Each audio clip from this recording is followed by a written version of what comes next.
Mental health issues are not just for the grown-ups in the family. 1 in every 5 children could experience a mental, emotional, or behavioral problem before their 18th birthday. Families from all races, cultures, and economic groups are affected. Fox 45 is partnering with the Mental Health Association to promote children's mental health this month. And for today's Family 411, we are joined by Maryland's First Lady, Katie O'Malley, and Dr. Albert Zacic from the State Department of Health and Mental Hygiene. Good morning to both of you.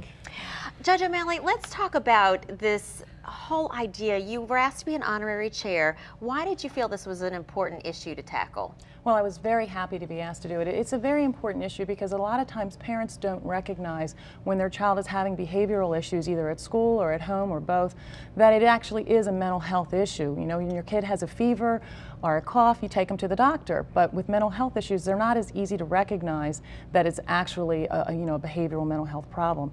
So this will bring awareness to parents, and they can, go to the website, they can go to the hotline and ask questions. Maybe it's not a mental health issue, but if it is, there is help and there are available treatments for kids. You're a mom, I'm a mom. Do you find that this is something you talk about with your friends, or is it something that you tend to just not mention and people deal with on their own? No, I think it's important to talk about these issues with your friends, especially if you've got a friend that has a kid that's experiencing problems, so that you can direct them to a pediatrician to get help. Or if the parents are experiencing issues at school, that the teachers talk back and forth so that you know what's going on with your children.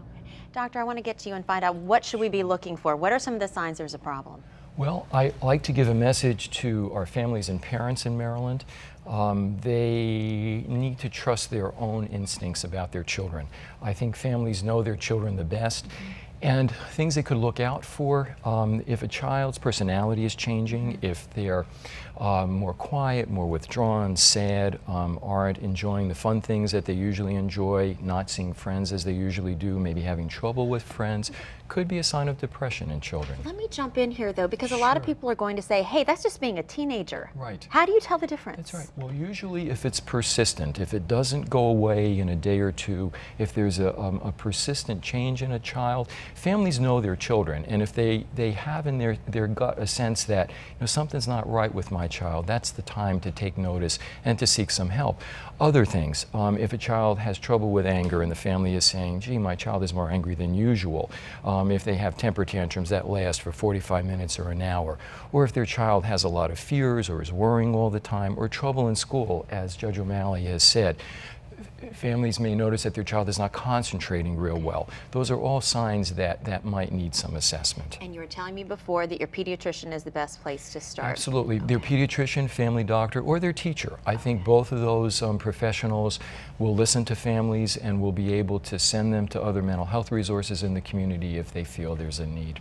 Wonderful. I want to thank you both for coming in here. It's an important thing to be talking about. Well, thank you very much. And if you would like more information on this issue, just log on to foxbaltimore.com and click on Morning News. Our time now 8:28. You're watching Fox 45 Morning News, all local, all morning.